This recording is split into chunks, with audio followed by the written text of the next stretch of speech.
l'épisode 109, Jiren allait libérer une quantité de ki incroyable et accabler tous les adversaires sur le ring. Donc si Jiren, pour une raison qu'on ne connaît pas, se décide à y aller très fort, forcément que Goku ne peut pas y aller en le jaugeant avec sa forme normale, tout tranquille, SCJ1 machin. Je pense que le combat va démarrer minimum sur du SCJ Blue, ou pourquoi pas sur du SCJ God. Allez, pourquoi pas, vous voyez l'alternance SCJ God Blue. Mais je pense pas que ça va commencer sur du SCJ1, vu la tournure des spoils et des événements. Et du coup, si par exemple on a Goku, allez, on va partir du plus bas que j'arrive à imaginer, le SCJ God, je le vois pas démarrer plus bas face à Jiren. Bon, eh ben imaginons ça, Goku va se faire défoncer et va tenter encore de monter en puissance petit à petit.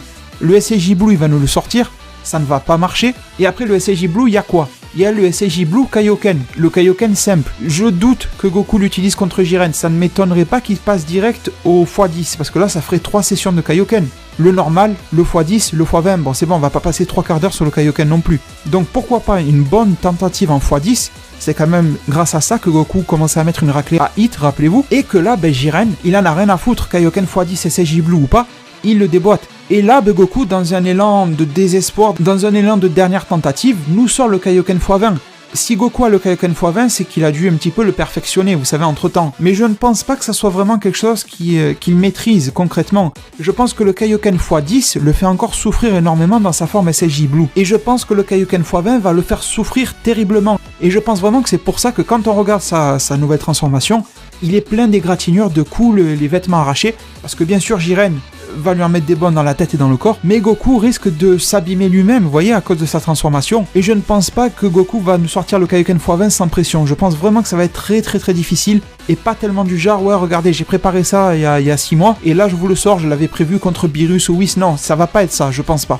Et si Goku en arrive sur un Kaioken x20, bon, c'est bien sûr ça prouve la puissance de Jiren, mais ça montre aussi l'agressivité de Jiren, je pense. Parce que ça va arriver en un seul épisode, tout ça. Ça veut dire que Jiren n'a pas vraiment de temps à perdre, vous voyez. Je pense que pour le moment Jiren ne faisait rien, et qu'à partir du moment où il va se décider à combattre, ça va faire très mal, et qu'il va pas faire dans l'émotion, dans la dentelle, vous voyez. Donc je pense vraiment que Goku va devoir sortir les grands moyens très très vite. Et ça, c'est quelque chose auquel Vegeta est habitué, et Vegeta, il y va toujours à fond dès le début. Mais Goku, lui, il est plus dans le progressif. Et là, je pense que ça va lui changer un petit peu. Mais on nous dit que le Kaioken x20 de Goku n'a aucune chance devant Jiren, carrément. C'est pas, ouais, il y a une lueur d'espoir, Goku lui met un petit coup de poing, ça passe. Non, aucune chance, je vous laisse imaginer. Et là, on nous dit que c'est pourquoi, une fois que le Kaioken n'a pas marché, Goku libère son atout. Et là, son atout, forcément, ça fait référence au spoil que je vous ai révélé il y a 2 jours, le Genki-Dama. On se rapproche encore plus d'un Goku qui va nous balancer un Genki-Dama sur la gueule à Jiren. Et ce Genki-Dama fait énormément débat, aussi bien sur ma chaîne, dans ma zone commentaire, que sur les réseaux sociaux, entre vous, etc. Je le vois. Et je vais le répéter ici parce que la dernière fois que je l'ai dit dans ma vidéo, j'ai vu que pas mal de monde ne m'avait pas compris. Donc c'est sûrement moi qui l'avais mal dit. Mais je pense que quand on nous dit Genki-Dama, faut pas le voir vraiment de manière traditionnelle. En tout cas, c'est comme ça que je le perçois. Un Genki-Dama pas traditionnel, on en a vu avec Mirai Trunks qui nous a fait l'épée Genki-Dama. Et là, j'ai du mal à croire que Goku va avoir le temps de lever ses bras, de tendre, allez, envoyez-moi votre énergie, machin, à l'ancienne. C'est cool, comme scène, ça marche bien, visuellement et tout, mais je ne pense pas. Je pense pas que Jiren est dans cette humeur-là. Je pense qu'il va y avoir quelque chose de nouveau dans ce Genki-Dama-là. Et sinon, à part ça, le Genki-Dama, qu'est-ce que j'en pense ? Déjà, je peux en tirer plusieurs conclusions. Le Genki-Dama, c'est souvent une technique que Goku utilise quand il est à bout de force. Donc, ça correspond bien à la situation de l'après Kaioken x20, vous voyez. Goku ne peut plus rien faire ou presque par lui-même, donc il fait appel à l'énergie de la vie.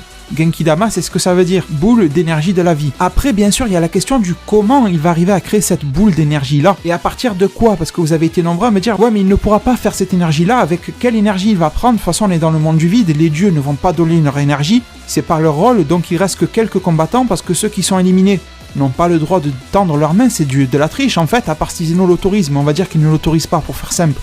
Donc il reste que la trentaine de combattants sur le ring. Eh bien j'ai envie de vous dire, s'il y a 30 combattants à hauteur de Goku sur le ring, en enlevant 2-3 Pride Troopers qui ne vont pas aider Goku forcément, mais si tout le reste donne leur énergie à Goku, c'est suffisant. C'est vrai que dans la tête des fans, on a beaucoup l'idée du Genki-Dama qui provient de toutes les planètes, tout le monde tend sa main, des milliards de mortels qui lèvent leurs mains, etc. Mais un Genki-Dama, ça peut se former à partir de l'énergie de 3 fleurs, vous voyez, 3 coquelicots et 2 pissenlits, ça marche, sincèrement ça marche. C'est juste que la force, la grosseur de la boule, la taille de la boule d'énergie, etc., sa densité ne sera pas la même, mais ça sera un Genki-Dama. Ça sera l'énergie issue de la vie. Et il faut bien se rappeler qu'au travers des époques, le Genkidama a changé. Rappelez-vous par exemple de la taille, parce que je sais que beaucoup m'ont parlé de taille. Ils m'ont dit oui, mais si Goku fait un Genkidama face à Jiren grâce à 30 personnes, la taille va être assez mince. Ben rappelons-nous de la taille du Genkidama que Goku avait fait face à Vegeta, que Krillin après avait pris pour lui balancer dessus, etc. C'était tout petit, et c'était un Genkidama. Même les jeux vidéo faisaient la différence entre Genkidama et Super Genkidama, histoire de faire un repère. Ben, tout simplement, pour moi, un Genkidama de 30 personnes sur le ring, ça fonctionne. Et sachant qu'il y a d'énormes guerriers, si Kale, si Caulifla, si Vegeta, si Gohan, si Hit, et voilà, je vais pas tous vous les lister, mais si tout cela se vide totalement de leur force pour prêter la leur à Goku, sous forme de Genkidama, l'énergie récoltée sera énorme. C'est pour ça que j'insiste, mais dans le mot Genkidama, on ne fait pas du tout référence au nombre de personnes. Vous voyez, il n'y a pas une condition pour que ça devienne un Genkidama ou pas. Voilà, même s'il y a 3 personnes très faibles qui donnent leur énergie à Goku, ça fera un Genkidama. Vous voyez, l'énergie de la vie. Il n'y a pas plus simple comme définition, c'est exactement ça. Donc je pense qu'il faut avoir un petit peu d'ouverture d'esprit et se dire que le Genkidama qu'on va avoir pourrait être du classique Dragon Ball, du traditionnel, mais qu'on pourrait aussi avoir de la nouveauté, et ça ferait plaisir, je pense que vous aimeriez comme moi. J'ai envie de vous dire que demande le peuple, si on nous donne la nouveauté, on va pas non plus ne pas être content. On est bien d'accord, vous et moi. Et en plus, le truc aussi, c'est qu'on comprend que ce Genkidama-là sera fait avant que Goku obtienne sa nouvelle transformation. J'ai vu beaucoup de gens me dire, ouais, est-ce que Goku ne va pas absorber le Genkidama, etc. Pour le moment, votre idée est cool, je vous le dis direct, mais pour le moment, je suis pas trop pour, tout simplement parce que si Goku absorbe une énergie de Genkidama, ça veut dire que ça ne sera pas une transformation, mais juste une forme temporaire. Pour moi, une transformation, c'est quelque chose que vous gardez à vie, même si vous n'arrivez pas à la reproduire dans l'immédiat, mais après un petit peu d'entraînement, de maîtrise, et c'est bon, ça revient. Alors que pour moi, si Goku prend l'énergie du Genkidama, une fois qu'il s'en est servi, son corps n'arrivera pas à renouveler, vous voyez, à recréer toute cette énergie-là. Donc, voilà, l'absorption du Genkidama, c'est quelque chose d'extrêmement cool, qu'on a vu qu'une seule fois dans l'univers étendu de Dragon Ball, et ça serait cool de voir ça réintroduit dans la série, mais on ne pourrait pas appeler ça alors nouvelle transformation, voilà ce que j'en pense. Donc, ce que j'en déduis déjà de ce premier scan, c'est que SSJ Blue, Kaioken x10, Kaioken x20 et Genkidama ne vont rien faire, ou presque, contre Jiren. Voilà pourquoi derrière on aurait la nouvelle transformation. En tout cas, c'est ce que je pense. J'ai failli ne pas vous en parler. Il y a écrit Goku libère son atout. Je ne sais pas ce que vous en pensez, mais on dirait que libère son atout, on dirait que Goku l'avait déjà prévu, vous voyez. C'est pas Goku tente le tout pour le tout, Goku tente une folie, tente une attaque je sais pas quoi, une attaque suicide, enfin bon. Il y a écrit libère son atout. Donc pour moi, libérer, c'est limite que vous le gardiez en stock quelque part. Et un truc qui serait fou, vraiment, je vous le dis direct, mais qui serait intéressant, qui serait presque un petit peu nouveau à voir, c'est imaginer si Goku s'était entraîné, comme on le voit en fait dans l'opening, manipuler une petite boule d'énergie qui fait un petit peu penser au Genkidama. N'hésitez pas à aller revoir l'opening qui est actuellement Dragon Ball Super, mais je pense que vous l'avez déjà tous remarqué. Et si Goku avait réussi à stocker en lui l'énergie du Genkidama, un petit peu comme s'il avait scellé, on va dire, en quelque sorte, et qu'il réservait ça pour au cas où. Parce qu'en plus, dans le passé, on a bien vu que le Genkidama était quelque chose qui fonctionnait plutôt bien dans l'ensemble sur les méchants, et on a qu'à voir Majin Buu.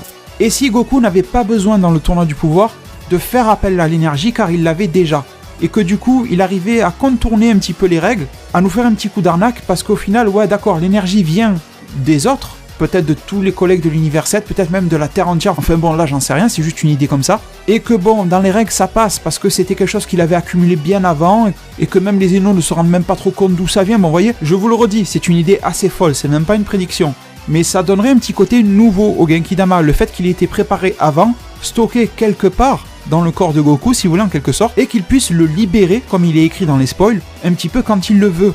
Enfin bon, je vous donne cette idée, mais regardez le deuxième scan que l'on a. Sur la partie gauche, ça concerne le double épisode du 1er octobre qui durera aussi 1 heure sur One Piece. Linda m'a dit que ça lui faisait aussi plaisir de vous le traduire, même si je suis pas une chaîne One Piece. Je ne vais pas vous en parler, mais n'hésitez pas à mettre sur pause si des fois vous êtes intéressé pour lire tout ça. Merci également à elle, elle aurait pu tout laisser en japonais si ça la regarde, si ça lui chantait, mais elle a quand même voulu vous apporter ça. Et je pense que vous êtes très nombreux à être fans de One Piece aussi ici. Mais sinon, sur ces images à droite où l'on voit le combat Goku-Jiren et après on voit la nouvelle transformation encore de Goku, on nous dit 2 batailles exceptionnelles commencent. Le 8 octobre, Goku versus Jiren, Dragon Ball Super. L'histoire, le roi de tout, Zeno, a décidé d'obliger 10 combattants de 8 univers à faire partie d'une compétition les uns contre les autres au sein du tournoi du pouvoir. Non seulement, mais aussi n'importe quel univers qui perd au tournoi sera effacé immédiatement. Sachant cela, Goku prend part au tournoi en tant que représentant de l'univers 7 avec les autres 9 membres de son équipe, qui inclut son ex-ennemi Freezer, Frieza, comme vous voulez, qui a été ressuscité. Bon, c'était le mot qui était utilisé dans les scans, mais qui a été ramené temporairement dans le monde des mortels pendant 24 heures. Comme ça, c'est précis. Krillin et Tenshinhan ont été éliminés, alors l'univers 7 et l'univers 6 n'ont que 8 combattants. Comprenez que ce scan-là nous dit qu'au moment de l'épisode spécial numéro 109, il restera 8 combattants dans l'univers 6 et dans l'univers 7 de Goku. C'est-à-dire que d'ici là, ni Kame Sennin ni Vegeta ne devraient être éliminés comme beaucoup de monde le pense actuellement. Par contre, on nous dit qu'il reste 32 combattants au total dans le tournoi, et si je vous dis pas de bêtises, en ce moment il en reste 36 de mémoire, j'ai pas été revérifié mais je pense que c'est ça. Donc ça voudrait dire qu'on a 4 éliminations entre temps d'ici l'épisode 107, 108 et peut-être début 109. Comme tous les univers sont en train de planifier leur prochain coup, le dieu de la destruction Beerus remarque quelque chose de bizarre à propos du nombre des combattants de l'univers 4. Donc ici les devins, vous remarquez qu'il y a une chose de bizarre dans ces deux scans, et depuis le moment où cette transformation nous a été révélée, c'est que à aucun moment on ne nous révèle que cette nouvelle transformation là de Goku aura lieu dans l'épisode 109. À chaque fois qu'on parle de l'épisode 109, on a une petite image nous montrant Goku dans sa nouvelle forme, mais on ne nous dit pas si c'est là ou pas que ça va arriver. Et je trouverais ça tellement cool que la nouvelle transformation de Goku n'arrive pas contre Jiren mais contre quelqu'un d'autre, un autre plus gros ennemi, etc. qui se révèle. Mais bon, je vous avoue que petit à petit, au fur et à mesure où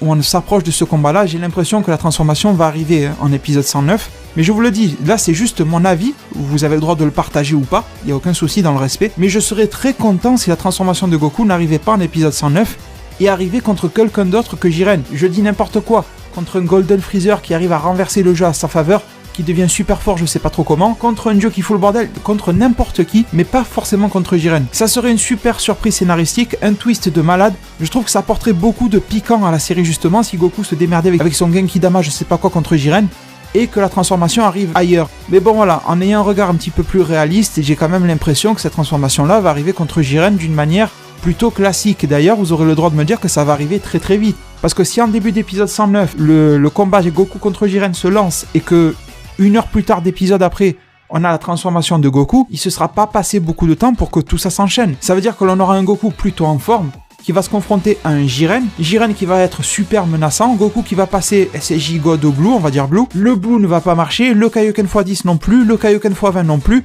on se lance dans un Genki Dama, et là, on a une transformation, putain ça fait beaucoup dans un épisode, vraiment vraiment beaucoup.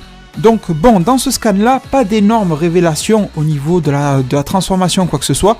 On nous mentionne encore le cas de Freezer, et je pense que, attention, faut vraiment se méfier de Freezer, je pense qu'il va être très très très important, et que là on a quelques prémices par rapport à l'épisode 107, 108, machin, des petits sourires qui vont commencer à se faire de la part de Freezer quand Gohan va souffrir, des suspicions des membres de la team universelle qui vont regarder Freezer comme un traître, etc. Et je pense que vraiment petit à petit ça va se révéler, et je pense que Freezer risque d'être une menace pour plus que l'univers 7, mais d'être une menace aussi pour les dieux d'une certaine manière. Je sais que ça paraît fou, hein, mais regardez, qui s'attendait à ce que Freezer puisse tenir face au Hakai de Sidra? Personne. Hakai, énergie de la destruction, un petit peu comme vous voulez, je suis sûr qu'on s'est très bien compris. Mais voyez que, voilà, petit à petit, Freezer nous cache pas mal de choses, il y a pas mal de répondants. Même si pour le moment, il reste un élément du scénario dormant, j'ai envie de dire, mais je pense qu'il va se réveiller petit à petit, voire même d'un coup. Et derrière, donc, il nous reste 32 combattants au final dans le tournoi. Ça nous confirme aussi que le combat Goku contre Jiren n'aura pas lieu comme une finale en 1 contre 1. Alors oui, ce sera du 1 contre 1, mais il y aura d'autres personnages. Il y aura sûrement d'autres Pride Troopers qui seront encore sur le ring. Et je pense que s'ils voient que Jiren est en train de se battre, je pense que Toppo et Dispo vont aussi se lâcher et tomber contre de grosses figures au tournoi. Et ça veut dire aussi qu'il y a pas mal de gars, les Namek de l'univers 6 qui sont là. On sait aussi maintenant que Caulifla, Kale, Hit seront toujours là. Bon voilà, Vegeta, Gohan, il y aura toujours tout ce beau monde sur le ring. En plus, on a une petite phrase sympa nous disant que chaque univers est en train de planifier leur prochain coup. Donc voilà, ça pourrait être pas mal d'avoir une approche un petit peu plus stratégique pendant que les deux monstres, Goku, surtout Jiren, sont en train de se battre. Ça pourrait donner beaucoup d'envie à certains de conclure plus vite leur combat, histoire de récupérer, de se préparer au monstre Goku ou Jiren qui va finir son combat, parce qu'il faudra se taper un des deux au final. Et enfin, les devins dans ce scan-là, remarque assez intéressante aussi, Beerus remarque quelque chose de bizarre à propos du nombre des combattants de l'univers 4. Enfin, il était temps. Ces fameux insectes Damon et Gamisarasu de l'univers 4, que personne n'a vu, sauf Tenshinhan qui est arrivé à les ressentir en tout début de tournoi, eh bien Beerus va enfin mettre le doigt sur ce problème-là. Je pense qu'on va avoir un truc du genre Whis, ou une petite phrase de Whis disant « Ah, il ne reste plus que 32 personnes », ou le Daishinkan disant « Il n'en reste plus que 32 », enfin une annonce, quelque chose comme ça.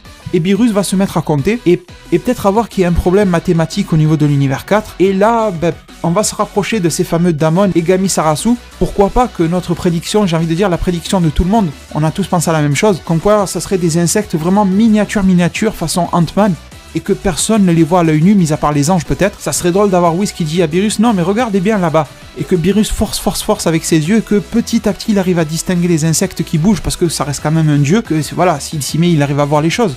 Donc bon, écoutez les devins, ça fait vraiment beaucoup d'informations qu'on a eu dans ces scans-là. J'ai vraiment énormément d'idées qui me passent par la tête en même temps. J'ai fait exprès d'en garder certaines de côté. Il y en a d'autres dont je ne parle pas parce que j'ai pas envie d'être flou avec vous, voilà, d'être mal compris, enfin peu importe. Je vous ai partagé ici tout ce qui me tenait à cœur. J'espère que ces informations-là vous auront plu. Je ne sais pas si vous êtes d'accord avec moi ou pas sur mes réactions à chaud, n'hésitez pas à me le partager en zone commentaire, toujours dans le total respect. J'espère pouvoir vous retrouver très nombreux au niveau des likes, des j'aime de cette vidéo-là. Je vous remercie encore énormément de m'avoir suivi et écouté durant cette vidéo. Prenez soin de votre futur et à plus pour de prochains arts divinatoires.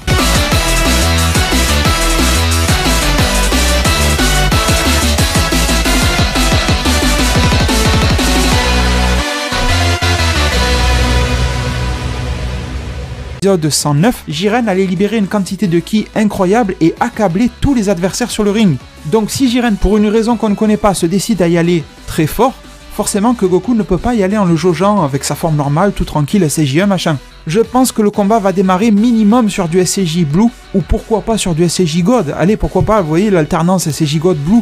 Mais je pense pas que ça va commencer sur du SCJ1, vu la tournure des spoils et des événements. Et du coup, si par exemple on a Goku, allez, on va partir du plus bas que j'arrive à imaginer, le SCJ God, je le vois pas démarrer plus bas face à Jiren.